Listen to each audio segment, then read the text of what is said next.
Hey everyone, welcome back to the channel. In today's video, I'll show you exactly how to refund Ticketmaster tickets online. Whether your plans have changed or your event was rescheduled, this step-by-step guide will help you get your money back quickly and easily. First, head over to Ticketmaster.com using your web browser.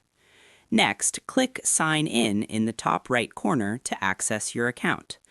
Enter your login details and click Continue to proceed to your account dashboard.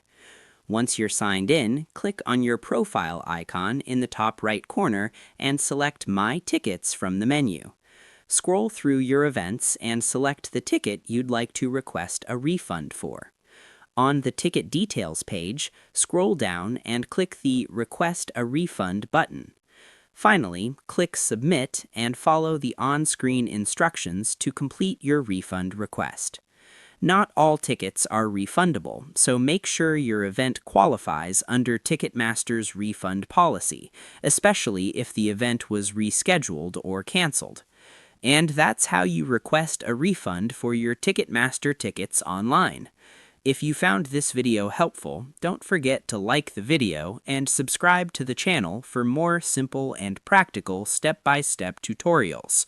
Thanks for watching, and I'll see you in the next video.